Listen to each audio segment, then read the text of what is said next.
Hello again, everybody. Thank you, those who have rated my stuff on Facebook or gone to YouTube and listened to me talk for about 10 or 15 minutes.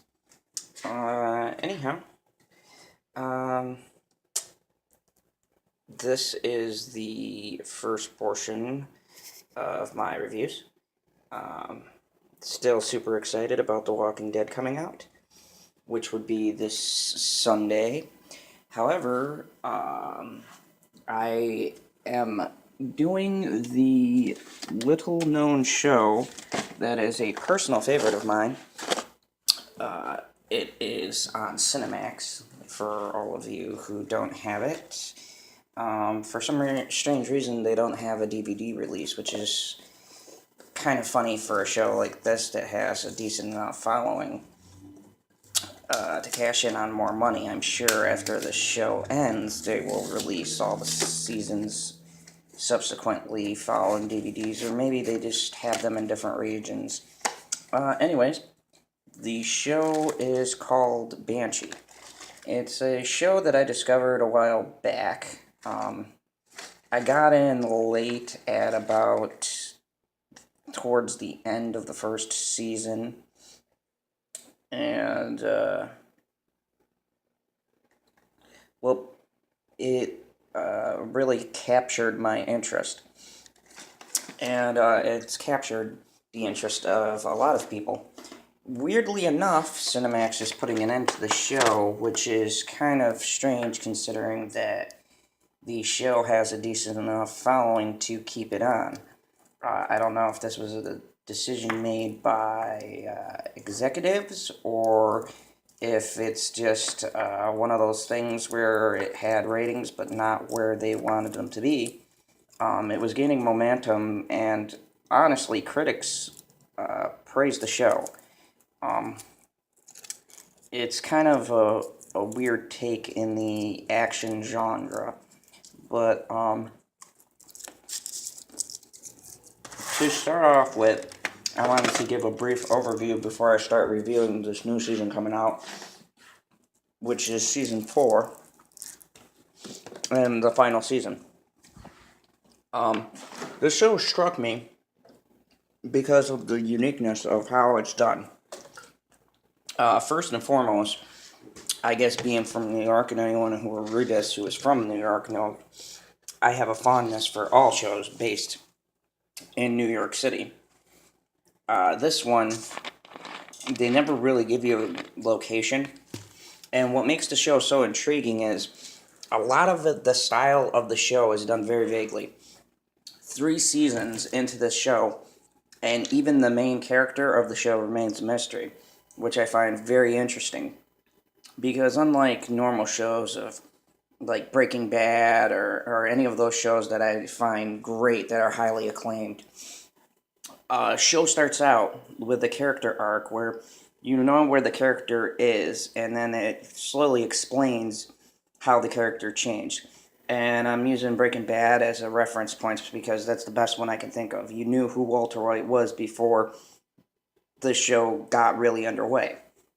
As it goes through, the Breaking Bad saga was the arc of someone put in an extraordinary situation. They reach their lowest point. They come back. There's a sort of beginning, middle, and finality to it where everything wraps up where it began. The characters are in a vastly different place, but in the end, everything comes full circle. And, through all the changes in their life, the character is changed. Here in this show, the character himself is a mystery. And yes, while circumstances change the character was never actually real. And the best, I mean, I don't really want to spoil it, but there will be spoilers in me explaining this show. But basically, the character starts off at a low point, already changed. We know nothing about him, nothing about his past. they don't even give his name, which is kind of funny because my fiance watching the show with me, and she was adamant about not watching this. She watched the first 2 episodes and was hooked alongside with me, and we've been watching it ever since, every Friday. Now, what I mean by the character's mystery, I'm going to sort of break down each individual season very briefly as I can and kind of give you an arc to prepare you for my final reviews, which would be on the last and final season. The show centers around a character who is a thief, and I can only call him a thief because throughout the whole show, the concept is the character never uses his real name. He comes to a town to kind of find someone that he used to know that he loved, and in the process gets thrown into an extraordinary situation where he is forced to assume the identity of the town sheriff. Um, Essentially, he was a jewel robber that got busted in New York, and though it's very vague, he worked for a Ukrainian crime family. And he did odd jobs for them. He fell in love with the boss's daughter, which I'm sure is a story as old as anyone. But this one has a twist because they had planned on leaving. Now, they are friends with a drag queen out of New York named Joe, who essentially not only owns his own bar, but is a master at forgery and forging new identities. On the day of this big heist, stuff goes wrong. He gets arrested and does time for, I believe, because it's been a while since I've seen the first few seasons, but it was like 4 or 5 years, and he comes out wanting to find his long lost love. Now, he starts in New York, and it takes him to Pennsylvania. In Pennsylvania, he stops at a bar, and wackiness ensues, and he winds up in a situation where someone from a local mob, believe it or not, there is a mob in Pennsylvania, and it's kind of funny until you see the show because you realize that this person is quite a scary figure on the show.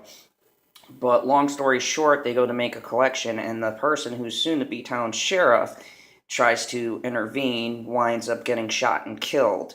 And this mysterious figure kills them all in a matter of seconds. Now, not wanting to explain to the police why he's there, being an ex-convict, and knowing that killing these people violates his parole, he decides to bury them and to have his friend Job change his whole personality, and he takes the name Lucas Hood, which then follows, and we only know this character as Lucas Hood. So for the intense purposes of not even knowing the character's name, I'm just going to call him Hood, as they do on the show Banshee. Long story short, the first season is a lot about setting the tone of who he is, not so much his real backstory, but the backstory of how and why he was arrested. Um, this girl who's named Anna, who actually is not Anna. Her name in the town is Mrs. Hopewell, and she's married to this guy who is the prosecutor of the town. Um, the other threads and factors is the guy's people that he sent in to collect from the bar. His name is Proctor, and he is sort of the de facto Pennsylvanian Amish mob boss, is the best way to describe him. He is in illegal ventures, and eventually him and Hood cross paths. The interesting part about this story is the fact that he is a criminal, essentially, pretending to be a cop. And he becomes actually really good at the job, because who better to catch criminals than a criminal themselves? which is an intriguing concept. And I'm sure somewhere or other it's been done in shows I can't remember, but what makes this show so unique is the fact that his knowledge and the things that put him on odds, and the fact that he very often goes outside the bounds of the law, and yet is so effective that it's very much overlooked. It is too a lot about a town of secrets. You know, a man with a lot of secrets comes into the town, which eventually, by the season final, blows up. And everything is laid out there. But not only does he carry secrets, Proctor does, the town itself. I mean, it's about a man who creates and fabricates a whole entire story that hangs by a loose thread in a town that's fabricated a bunch of stories that hangs by a loose thread.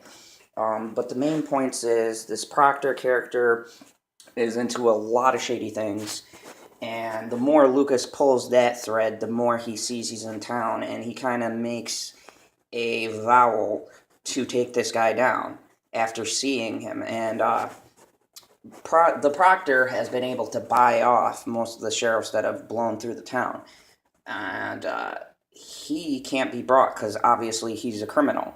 So money really doesn't mean anything to him, which in turn makes the Proctor character very suspicious of him, the fact that he can't be bribed and he can't be brought, and the fact that he seems to know these criminal activities very well. As a matter of fact, probably he has more in tune than normal law enforcement would.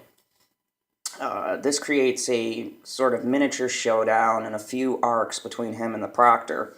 But, it does a very unique thing in the show where half of the season is broken up into 10 episodes. So the first 5 focus heavily on this rivalry, and just when you think that the final is going to shift into this epic battle between this mob boss of this town and Hud, it then shifts to his past. Because then the character he used to work for, named Rabbit, who was the Ukrainian mob boss, tracks him down off of a fluke news report of him doing a good deed and actually helping people out. And Rabbit has been looking for him and his missing daughter. And of course, this leads to an epic showdown within this small town itself. Fireworks happen. I don't want to give away everything. There's a lot of other facets. There's a casino deal with Indians, which is important for the next season later, because they become a very big part of the next 2 seasons. But long story short, the Proctor has a deal with a casino with the Indians. The old man who was originally in league with the Proctor is dying, and his new young son who's taking over does not want the Indian tribe to be associated with this criminal. He's trying to distance himself. Long story short, by the time you get to the finale, secrets are revealed. The town is spun into chaos. The FBI gets involved. Hood's past comes in a big way. Rabbit winds up tracking him down. There's an epic gunfight. His department's involved. They don't realize how extensive his involvement is. And Mrs. Hopewell, whose real name is Anna, is exposed as being the daughter of this New York gangster. And really not having regards for that, and being married and having a daughter, her kids, her husband, no one knows about this, and that's another thread which is pulled at. And a lot of the story as you go through is Hood's choices, that him coming to this town really rips apart everything. Even if it was hanging by lies, his lies just destroy everything. There's lots of action, lots of violence. And it's a pretty intriguing show. But for the first season, long story short, all is revealed in the end. except for Hood's role. FBI gets the scene, and the detective starts piecing it together slowly but surely. Then the season ends with them finding the body. Season 2 goes into more now in depth to the past. The rabbit character is assumed dead because towards the end of the first season, when they do the raid to save Hood, he gets shot in the face and he disappears, but there's a large pool of blood, and everyone assumed that he crawled into the woods and died. Of course, this is a bad assumption. So they assume he's dead. A priest-like figure who is the brother of the Ukrainian mobster sort of enters. The first scene he's introduced in, he winds up strangling this guy who is supposed to have protected his brother, letting you know that he is not the man of God that he portrays himself to be. He's actually using his religious ties as a sort of a cover, if you will. And he has a really crazy view of that he is waging a holy crusade, and that his actions that he does is in the service of the Lord. But what it all comes down to is he's pretty much a gangster. So then they kind of cut that thread, and it becomes more of Lucas settling into his role as sheriff, and a lot of questions of him and can he settle into this life that he's kind of created. As we all know, lies eventually catch up, and the body's found, but through a series of events, they manage to cover it up yet again. And it's a lot of different factors go into it, but long story short, he decides that he wants to kind of give a go at a normal life. With his lover, she, after the first season, is charged and accused of kind of withholding evidence of her involvement with this mafia faction, yada yada yada. And she is sent to prison. Her husband leaves her. Her children don't trust her, so Anna / Mrs. Hopewell is kind of left in a spot where she's all alone. And oddly, the person who comes to her aid is Hood. But Hood does it more as a friend, which he has developed a sort of love interest in one of the deputies, who is a female deputy, and is the reason for him considering actually playing the role as a sheriff. Now, his good friend Job, who's the forger, comes into the town, and he's still a criminal. So they plan a big diamond heist to rob the Native Americans' armored trucks, which comes to light later that they're actually, moving money, and there's some shady dealings.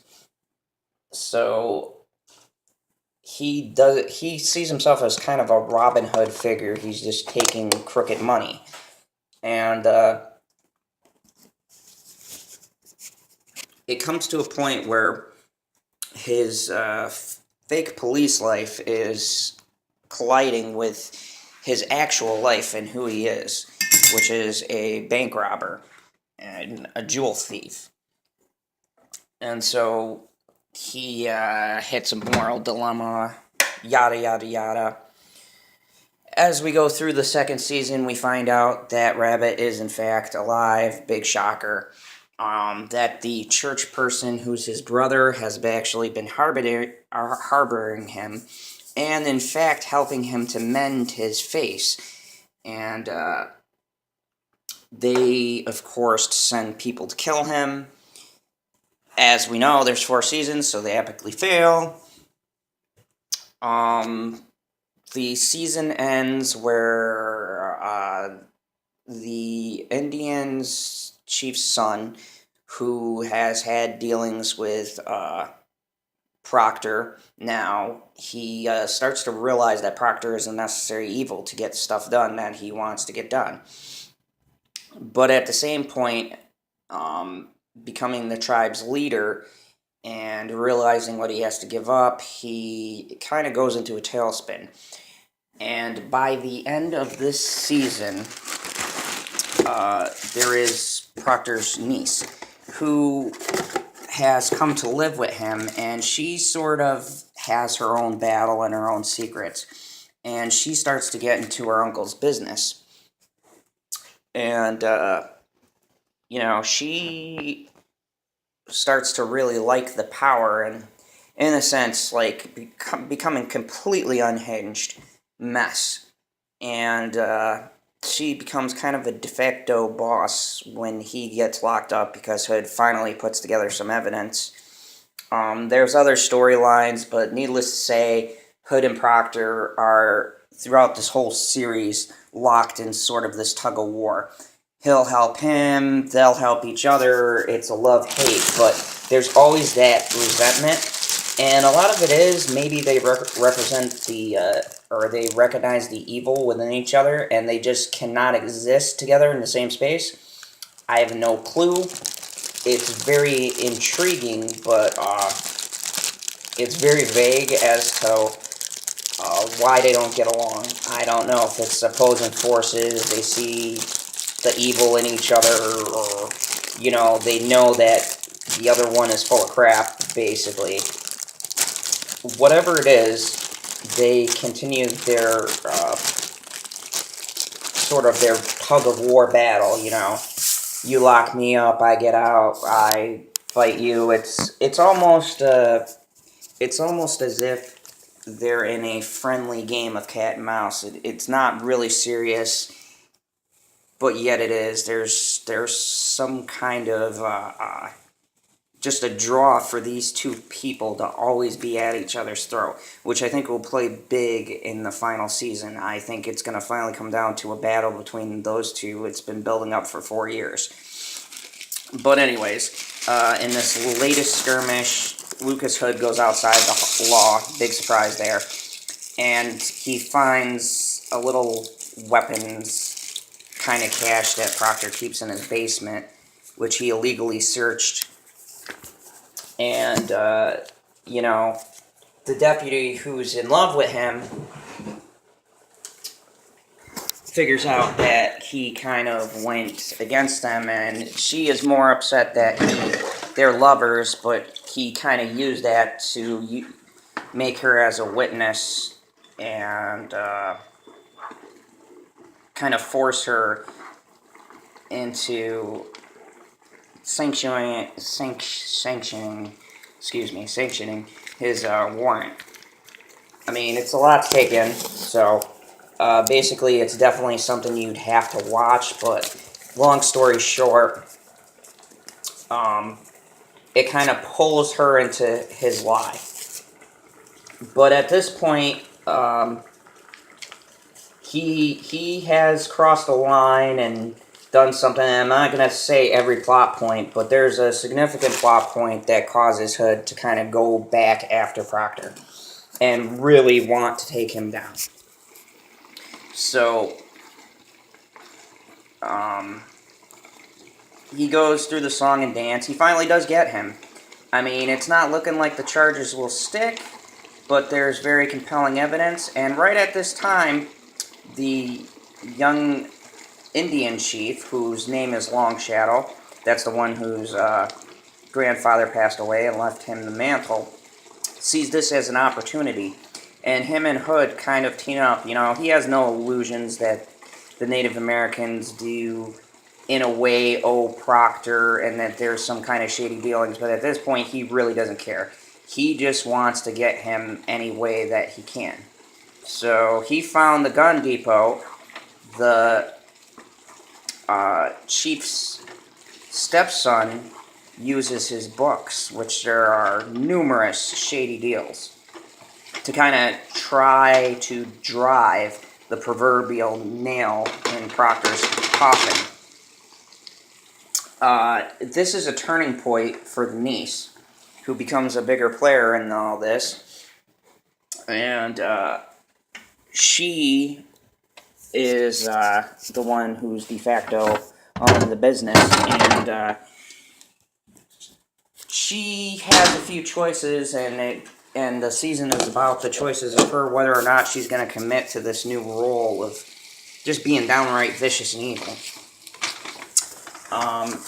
In a sort of plot twist, she goes over to talk to Long Shadow, and in the season's finale, she decides to, I don't know, it's kind of weird and hard to explain, but needless to say, she goes over there to try to seduce him. I assume because she brings a knife, she's going to kill him, and Long Shadow, being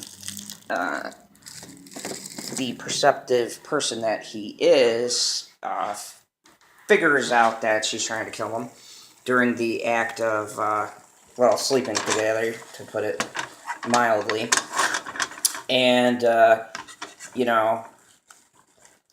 he goes to essentially to beat the crap out of her and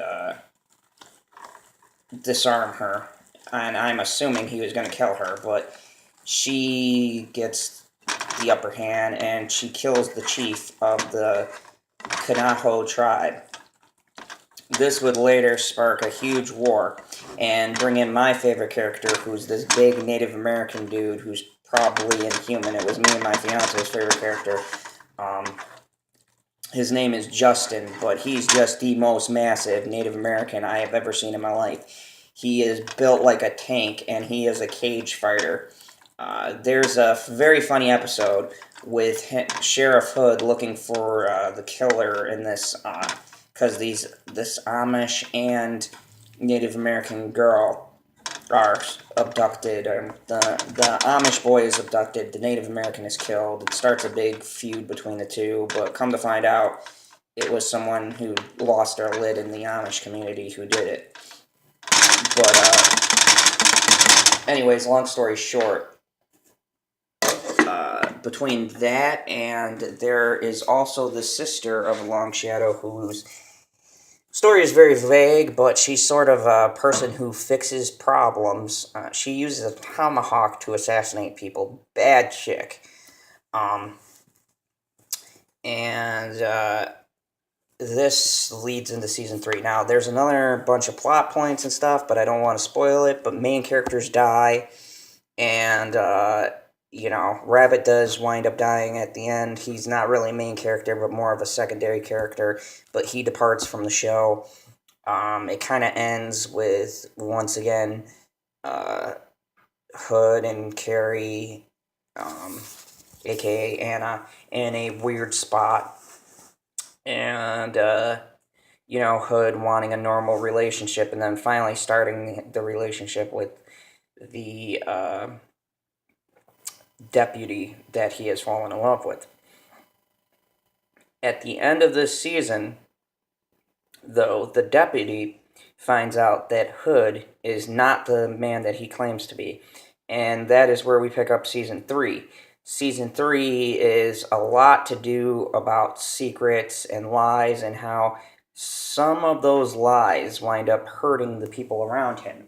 And how no matter how hard he tries, he can't ever have a normal life, because it's just not possible. His persona was all built on a lie. And in essence, the lie wasn't meant to last.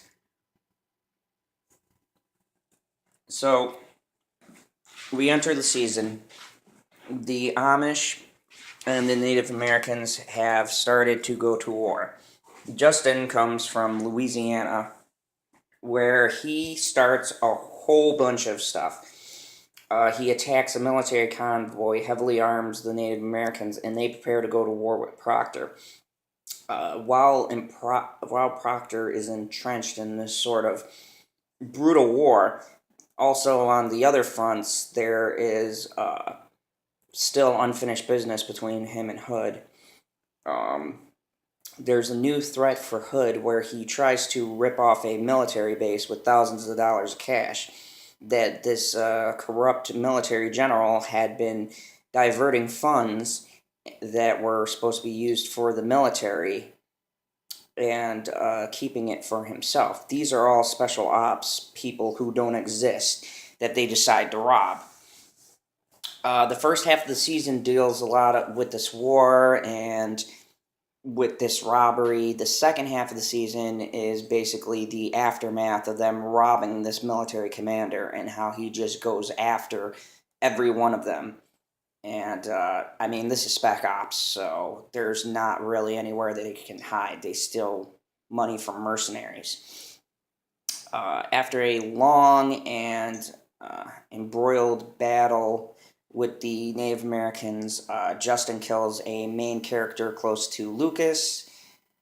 Lucas goes on the warpath. He, like in a James Bond single-handed kind of way, attacks him almost where he lives in the tribe's hub. I mean, straight up like ghost style, goes in and just goes to take him out. I mean, this dude is my favorite. This is a tough India. I mean, throughout this season, several times he's like shot at and just like shakes it off. This time he's shot off of a waterfall and lives. Long story short, Lucas tracks him to Louisiana in quite possibly one of the best episodes where him and this Indian dude just fight it out. And first they fight it out in a cage, which is a stalemate because the person who does the illegal cage matches does not want that in his establishment.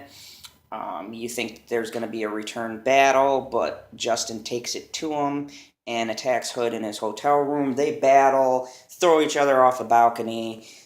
There's an epic chase into a cemetery, and long story short, he ends Justin. Now, it skips back to him wanting to take out Proctor, realizing that after he lost this person who was close to him, he's done being the pretend sheriff. He just wants to go and leave. He's kind of in this place where he feels like he has brought all of this sort of this huge tornado into this town. He's ruined a lot of lives, and he just wants out.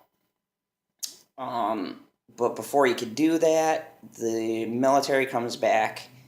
The general tracks them all down, kidnaps a good majority of the group. At this time, the husband of Carrie is a former Marine sniper himself. Him and Lucas are the last ones left and out of their whole group.